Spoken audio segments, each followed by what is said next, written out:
High everyone नमस्ते welcome to English grammar lessons YouTube channel. नमस्ते तपाईहरु सबैलाई इङ्ग्लिस ग्रामर लेसन्स युट्युब च्यानलमा स्वागत छ। आजको हाम्रो यस भिडियोमा हामी पास्ट पर्फेक्ट टेन्सको बारेमा हामी सिक्ने छौं। पास्ट पर्फेक्ट टेन्स भनेको पूर्ण भूतकाल हो।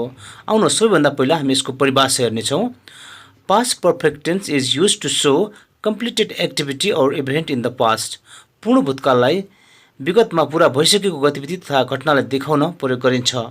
यस टेन्सको परिभाषाबाटै हामीले यस टेन्समा कस्तो खालको वाक्यहरू बनाउनु पर्छ अथवा बनाउँछौं भन्ने कुरा हामीले सिकेका छौं।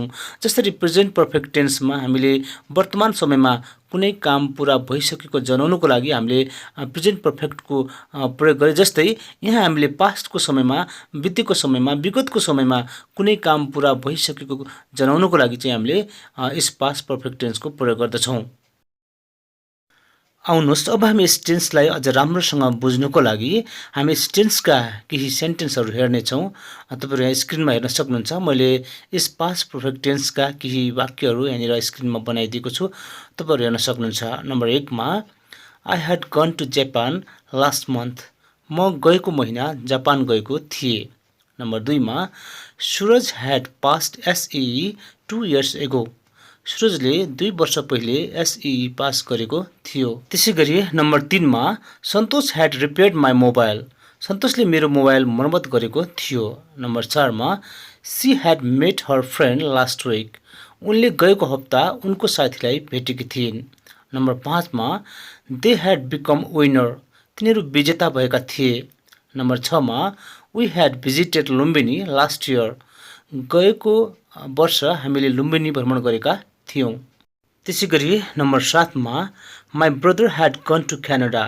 मेरो भाइ क्यानाडा गएको थियो। हामीले हेरेका यी उदाहरणहरू अथवा यी सेन्टेन्सहरूमा हामीले हेर्यौं भने यी सेन्टेन्सहरूले भनेका कुराहरू अथवा यी सेन्टेन्समा जुन कुराहरू, जुन कामहरू, जुन घटनाहरू भएका छन् ती चाहिँ अहिले तत्काल भएका छैनन्। यी चाहिँ कुनै 1 महिना अगाडि, कुनै 2 वर्ष अगाडि हैन हामीले हेर्न सक्छौं। जस्तै नम्बर 1 मा तपाईले हेर्नुभयो भने I had gone to Japan last month. म गएको महिना जापान गएको थिएँ। गएको महिना 1 महिना अगाडि चाहिँ म जापान गएको थिएँ, जाने काम भइसकेको थियो भन्ने कुरा चाहिँ यहाँनिर यो सेन्टेन्सले जनाएको छ। त्यसैगरी यहाँनिर तपाईले 2 नम्बरमा हेर्नुभयो भने सुरज ह्याड पास्ड एसई 2 इयर्स एगो। सुरजले 2 वर्ष पहिले एसई पास गरेको थियो। कहिले भर्खरै पास गरेको होइन, उले पहिले नै 2 वर्ष अगाडि नै उले पास गरिसकेको थियो भन्ने कुरा चाहिँ यहाँनिर यो सेन्टेन्सले जनाउँदछ। त्यसकारणले गर्दाखेरि यी सेन्टेन्सहरू पास्ट पर्फेक्ट टेन्सका सेन्टेन्सहरू हुन्। आउनुहोस् अब हामी यस पास्ट पर्फेक्ट टेन्सका वाक्यहरू बनाउन सिक्ने छौं र यस टेन्सका वाक्यहरू बनाउनको लागि हामी यसको स्ट्रक्चर हेर्ने छौं। तपाईहरु स्ट्रक्चर हेर्न सक्नुहुन्छ स्क्रिनमा। Subject plus had plus verb 3 plus object हैन। यो चाहिँ तपाईको यस टेन्सको मुख्य स्ट्रक्चर रहेको छ है। यस स्ट्रक्चरलाई प्रयोग गरेर हामी विभिन्न प्रकारका यस पास्ट पर्फेक्ट टेन्सका वाक्यहरू बनाउन सक्छौं है। तपाईहरु यहाँनिर हेर्न सक्नुहुन्छ। मैले यहाँनिर 4 वटा वाक्यहरू बनाएको छु। यस स्ट्रक्चरलाई प्रयोग गरेर 4 वटा अफर्मेटिभ सेन्टेन्सहरू यहाँ बनाएको छु। तपाईहरु हेर्न सक्नुहुन्छ स्क्रिनमा। नम्बर 1 मा I had passed bachelor in 2012 AD. मैले सन् 2012 मा स्नातक पास गरेको थिएँ। नम्बर 2 मा he had gone to India last week. ऊ गएको हप्ता भारत गएको थियो। नम्बर 3 मा she had lost her mobile last Friday. गत शुक्रबार उनले उनको मोबाइल हराएकी थिइन्। नम्बर 4 मा we had danced at the party. हामी भोजमा नाचेका थियौं। टेन्सहरू मध्येमा तपाईहरुले हेर्नुभयो भने यो टेन्स चाहिँ सबैभन्दा सजिलो टेन्स चाहिँ छ। किन भन्दाखेरि चाहिँ यस टेन्समा तपाईले चाहिँ एउटा मात्रै हेल्पिङ भर्ब रहेको छ ह्याड र तपाईले हरेक सब्जेक्टसँग, जुनसुकै सब्जेक्टसँग तपाईले he, she, it, I, we, you, they, singular noun, plural noun हैन, सिंगुलर प्रोनाउन, प्लुरल प्रोनाउन जससँग पनि तपाईले के गर्न सक्नुहुन्छ ह्याडको प्रयोग गर्नुहुन्छ। ह्याड प्लस भर्ब 3 को प्रयोग गर्नुहुन्छ हैन। यसलाई नेगेटिभ बनाउन पनि सजिलो छ, त्यसै ह्याडको प्रयोग गर्ने हो। एसटी क्वेशन बनाउँदा पनि ह्याडको प्रयोग गर्ने, डब्ल्युएच क्वेशन बनाउँदा पनि ह्याडको प्रयोग गर्ने। यसै कारणले गर्दा यो टेन्स एकदमै सजिलो छ। अरु टेन्सहरुमा मैले चाहिँ अरु एक्स्ट्रा हैन, मुख्य स्ट्रक्चर बाहेक अरु एक्स्ट्रा स्ट्रक्चरहरु बनाउनु परेको थियो, तर यस टेन्समा चाहिँ बनाउनु पर्दैन। किन भन्दाखेरि हरेक सब्जेक्टसँग हामी एउटै हेल्पिङ भर्ब ह्याडको प्रयोग गर्छौं अनि भर्ब 3 को प्रयोग गर्छौं। आउनुहोस् अब हामी फेरि यस पास्ट पर्फेक्ट टेन्सको चाहिँ हामी के गर्छौँ भन्दाखेरि नेगेटिभ सेन्टेन्समा बनाउन सिक्छौँ है। यहाँ स्ट्रक्चर पनि एकदमै सजिलो छ। मैले तपाईँहरूलाई पहिले नै भनिदिन्छु कि यो टेन्स एकदमै सजिलो छ भनेर। त्यस कारणले गर्दाखेरि अब हामीले के गर्छौँ भन्दाखेरि जुन अफर्मेटिभ सेन्टेन्स हामीले बनाएका थियौँ ती चारवटा अफर्मेटिभ सेन्टेन्सलाई हामी नेगेटिभमा चेन्ज गर्छौँ। एकदमै सजिलो छ। स्ट्रक्चर तपाईँ हेर्न सक्नुहुन्छ स्क्रिनमा। Subject plus had plus not plus verb 3 plus object है। ह्याड पछि नट लगाइदिने अनि त्यसपछि भर्ब 3 अनि बाँकी अनि अब्जेक्ट लगाउने। त्यति गर्ने बित्तिकै यो सेन्टेन्स नेगेटिभ भइहाल्छ। आउनुहोस् अब हामी चाहिँ त्यो अफर्मेटिभ सेन्टेन्सलाई हामी नेगेटिभमा हामी चेन्ज गरेर हामी हेर्छौँ। तपाईँ हेर्न सक्नुहुन्छ स्क्रिनमा।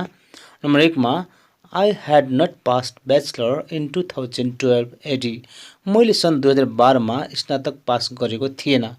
नम्बर 2 मा he had not gone to India last week. ऊ गएको हप्ता भारत गएको थिएन। नम्बर 3 मा she had not lost her mobile last Friday. गत शुक्रबार उनले उनको मोबाइल हराएकी थिएनन्। नम्बर 4 मा we had not danced at the party. हामी भोजमा नाचेका थिएनौँ हैन। हामी हेर्न सक्छौँ यहाँनिर चाहिँ हामीले के गरेका छौँ भन्दाखेरि चाहिँ ह्याड पछाडि हामीले नट लगाएका छौँ है। ह्याड र भर्ब 3 को बीचमा हामीले नट लगाएका छौँ अनि त्यो सेन्टेन्स नेगेटिभ भएको छ। र तपाईहरुले पनि यस्तै प्रकारले धेरै सेन्टेन्सहरु बनाएर पहिला पोजिटिभ सेन्टेन्स बनाउनुस्। अगाडिको स्ट्रक्चरलाई प्रयोग गरेर अफर्मेटिभ सेन्टेन्स बनाउनुस्। त्यसपछि त्यसलाई नेगेटिभमा चेन्ज गर्नुस् र यसरी तपाईले धेरै भन्दा धेरै अभ्यास गर्नुस् र तपाईले चाहिँ यो टेन्सका वाक्यहरु बनाउन एकदमै सहज हुनेछ। किनभने यसमा हरेक सब्जेक्टसँग हामी के गर्छौं एउटै हेल्पिङ भर्ब ह्याडको प्रयोग गर्छौं अनि भर्ब 3 को प्रयोग गर्छौं। आउनुस् त्यसैगरी अब हामी यस पास्ट पर्फेक्ट टेन्सका एस्नो क्वेशनहरु हामी बनाउन सिक्ने छौं है। एस्नो क्वेशनहरु कसरी बनाउने भनेर चाहिँ हामी यहाँ स्ट्रक्चर हेर्न सक्छौं। स्ट्रक्चर एउटै स्ट्रक्चर छ, सजिलो छ है। Had plus subject plus verb 3 plus object अनि क्वेशन मार्क है। अफर्मेटिभ सेन्टेन्समा भएको ह्याडलाई लगेर अगाडि राख्दिने अनि अन्तमा भएको फुल स्टपलाई क्वेशन मार्कमा चेन्ज गर्दिने अनि त्यसपछि त्यो सेन्टेन्स के हुन्छ एस्नो क्वेशन हुन्छ है। एक्जाम्पलमा हामी हेर्न सक्छौं had I passed bachelor in 2012 AD. के मैले सन् 2012 मा स्नातक पास गरेको थिए है। नम्बर 1 मा। नम्बर 2 मा had he gone to India last week. के ऊ गएको हप्ता भारत गएको थियो। नम्बर 3 मा had she lost her mobile last Friday. के गएको शुक्रबार उनले उनको मोबाइल हराएकी थिइन्। Number 4 had we dance at the party. के हामी भोजमा नाचेका थियौं हैन। हामी हेर्न सक्छौं यहाँनिर यी सेन्टेन्सहरुमा हामीले के गरेका छौं भन्दाखेरि ह्याडलाई ल्याएर अगाडि राख्दिएका छौं अनि लास्टमा रहेको फुल स्टपलाई क्वेशनमा चेन्ज गर्दिएका छौं हैन। अनि ह्याडलाई अगाडि ल्याएपछि जति जुन वर्डहरु बाँकी रहन्छन् हैन ती सबैलाई हामीले जस्ताको त्यस्तै राखिदिन्छौं। त्यसो गरेपछि के हुन्छ त्यो एस्नो क्वेशन हुन्छ है। एस्नो क्वेशन किन भनियो भन्दाखेरि यसको आन्सर चाहिँ यस अथवा नो मा दिन सकिने भएको कारणले गर्दाखेरि यसलाई हामीले एस्नो क्वेशन भन्छौं है। हामीले यसरी टेन्सलाई एकदमै ध्यान दिएर हामी सिकिरहेका छौं। किन भन्दाखेरि चाहिँ टेन्स भनेको एउटा ग्रामरको महत्त्वपूर्ण टपिक मध्ये एउटा पर्दछ।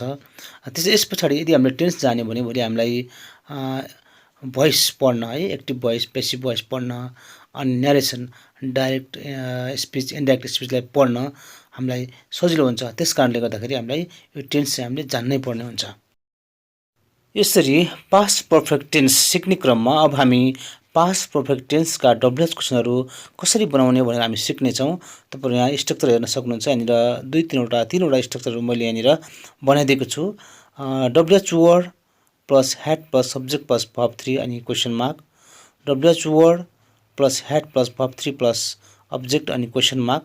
WH word plus had plus subject plus verb 3 plus object है। तपाई हेर्न सक्नुहुन्छ। यसरी चाहिँ हामीले यी स्ट्रक्चरहरुको प्रयोग गरेर हामी विभिन्न प्रकारका सेन्टेन्सहरु हामी बनाउँछौं। तपाईहरु हेर्न सक्नुहुन्छ। नम्बर 1 मा when had I passed bachelor. मैले कहिले स्नातक पास गरेको थिए। नम्बर 2 मा where had he gone last week. गएको हप्ता ऊ कहाँ गएको थियो। नम्बर 3 मा when had she lost her mobile. उनले उनको मोबाइल कहिले हराएकी थिइन्। नम्बर 4 मा we had danced at the party. भोजमा को नाचेका थिए है। हामी हेर्न सक्छौँ यहाँनिर चाहिँ हामीले यदि हामीले पहिलो दोस्रो र तेस्रो सेन्टेन्सलाई हेऱ्यौँ भने हामीले चाहिँ यो लास्ट अथवा तेस्रो स्ट्रक्चरको प्रयोग गरेका छौँ भने हामीले चाहिँ चौथो नम्बरको सेन्टेन्समा हामीले चाहिँ दोस्रो स्ट्रक्चरको प्रयोग गरेका छौँ र यसरी हामीले चाहिँ आवश्यकता अनुसार यी तीनवटा स्ट्रक्चरमध्ये कुनै पनि स्ट्रक्चरलाई प्रयोग गरेर हामी विभिन्न प्रकारका पास्ट पर्फेक्ट टेन्सका डब्लुएच क्वेसनहरू बनाउन सक्छौँ। तपाईहरुले पनि अब मैले जुन यो डब्लुएच क्वेसनहरू बनाए यी मैले चाहिँ हामीले सुरुमा बनाएका ती चारवटा अफर्मेटिभ सेन्टेन्सहरूकै डब्लुएच क्वेसनहरू मैले बनाएको हो। त्यसकारणले गर्दा तपाईहरुले पनि यसरी नै पहिले अफर्मेटिभ सेन्टेन्स बनाएर त्यसलाई नेगेटिभमा, एस्ने क्वेसनमा, डब्लुएच क्वेसनमा चेन्ज गरेर अभ्यास गर्नुहोला। आउनुहोस् त्यसैगरी अब हामी यस पास्ट पर्फेक्ट टेन्सका ट्याग क्वेसनहरू हामी बनाउन सिक्ने छौँ। तपाईहरु यहाँ स्ट्रक्चर हेर्न सक्नुहुन्छ, पोजिटिभ स्टेटमेन्ट, नेगेटिभ ट्याग हैन। अब यहाँ तपाईले उदाहरणमा हेर्न सक्नुहुन्छ, यहाँनिर पोजिटिभ स्टेटमेन्टहरू रहेका छन् र यसको ट्याग नेगेटिभ हुन्छ। नम्बर 1 मा I had passed bachelor in 2012 AD, hadn't I? मैले सन् 2012 मा स्नातक पास गरेको थिएँ, के थिएन र? नम्बर 2 मा he had gone to India last week, hadn't he? ऊ गएको हप्ता भारत गएको थियो, के थिएन र? त्यसैगरी नम्बर 3 मा she had lost her mobile last Friday, hadn't she? गएको शुक्रबार उनले उनको मोबाइल हराएकी थिइन्, के थिएनन् र? नम्बर 4 मा we had danced at the party, hadn't we? हामी भोजमा नाचेका थियौँ, के थिएनौँ र? यहाँ हामीले यी सेन्टेन्सहरूमा हामीले हेऱ्यौँ भने यी सबै सेन्टेन्सहरू चाहिँ पोजिटिभ स्टेटमेन्ट अथवा पोजिटिभ सेन्टेन्सहरू हुन् भने यिनीहरूले हामीले ट्याग बनाउँदाखेरि हामीले यिनीहरूको नेगेटिभमा बनाएका छौँ, नेगेटिभ ट्याग बनाएका छौँ। तपाईहरु हेर्न सक्नुहुन्छ, ह्याड छ, आई ह्याड छ भने हामीले ह्याडन्ट आई बनाएका छौँ। ही ह्याड छ, ह्याडन्ट ही बनाएका छौँ। सी ह्याड छ, ह्याडन्ट सी बनाएका छौँ। अनि वी ह्याड छ अन्तमा, अनि हामीले ह्याडन्ट वी बनाएका छौँ। यसरी हामीले यस पास्ट पर्फेक्ट टेन्सको ट्याग क्वेसन बनाउँदाखेरि हामी ह्याडको प्रयोग गर्छौँ। ह्याडलाई हामी ह्याडन्ट बनाउँछौँ हैन पोजिटिभ सेन्टेन्समा, र हामीले चाहिँ अनि त्यसको प्रोनाउन के छ हामी त्यो प्रोनाउनलाई जस्ताको जस्तै लेख्छौँ हैन। यदि प्रोनाउनको ठाउँमा यदि नाउन छ भने हामी त्यसलाई त्यो नाउनको हामी प्रोनाउन बनाएर लेख्छौँ है। यसरी हामी चाहिँ ट्याग क्वेसन बनाउँछौँ। त्यसैगरी अब हामी यस पास्ट पर्फेक्ट टेन्सको नेगेटिभ सेन्टेन्सहरूको ट्याग कसरी बनाउने भन्ने कुरा हामी हेर्नेछौँ। तपाईहरु यहाँ स्ट्रक्चरमा हेर्न सक्नुहुन्छ, नेगेटिभ स्टेटमेन्ट, पोजिटिभ ट्याग हैन। तपाईको यदि नेगेटिभ सेन्टेन्स छ भने त्यसको के हुन्छ, ट्याग पोजिटिभ हुन्छ। तपाईहरु एकमा नयाँ उदाहरणहरुमा हेर्न सक्नुहुन्छ। नम्बर 1 मा I had not passed bachelor in 2012 AD, had I? मैले सन् 2012 मा स्नातक पास गरेको थिएन, के थिए र? त्यसैगरी नम्बर 2 मा he had not gone to India last week, had he? ऊ गएको हप्ता भारत गएको थिएन, के थियो र? त्यसैगरी नम्बर 3 मा she had not lost her mobile last Friday, had she? गएको शुक्रबार उनले उनको मोबाइल हराएकी थिइनन्, के थिइन् र? त्यसैगरी नम्बर 4 मा we had not danced at the party, had we? हामी भोजमा नाचेका थिएनौँ, के थियौँ र? हैन। यसरी चाहिँ हामी यहाँनिर नेगेटिभ सेन्टेन्सहरू छन् भने हामी त्यसको ट्याग पोजिटिभ बनाउँछौँ। तपाईले हेर्न सक्नुहुन्छ, यहाँनिर नम्बर 1 मा आई ह्याड नट थियो, हामीले ह्याड आई बनायौँ ट्यागमा। त्यसैगरी नम्बर 2 मा ही ह्याड नट थियो, हामीले ह्याड ही बनायौँ ट्यागमा। त्यसैगरी नम्बर 3 मा सी ह्याड नट थियो, हामीले त्यसलाई ट्याग क्वेसन बनाउँदाखेरि ह्याड सी बनायौँ। त्यसैगरी नम्बर 4 मा वी ह्याड नट थियो र त्यसलाई हामीले ट्याग क्वेसन बनाउँदा ह्याड वी बनायौँ। यस्तो प्रकारले हामीले ट्याग क्वेसनहरू बनाउने गर्छौँ। यदि नेगेटिभ सेन्टेन्स छ भने हामी त्यसको ट्याग पोजिटिभ बनाउँछौँ। यस टेन्सलाई अझ राम्रोसँग बुझ्नको लागि तपाईहरुले चाहिँ यस टेन्समा सिकाइएका विभिन्न स्ट्रक्चरहरूलाई प्रयोग गरेर तपाईहरुले विभिन्न प्रकारका सेन्टेन्सहरू जस्तै अफर्मेटिभ सेन्टेन्स, नेगेटिभ सेन्टेन्स, अनि एस्ने क्वेसन, डब्लुएच क्वेसन, ट्याग क्वेसनहरू बनाएर तपाईहरुले प्र्याक्टिस गर्नुहोला। त्यसो गर्नुभयो भने तपाईले यस टेन्सलाई राम्रोसँग बुझ्न सक्नुहुनेछ, सिक्न सक्नुहुनेछ। Thank you for watching this video. If you like this video, please like, comment and subscribe this channel.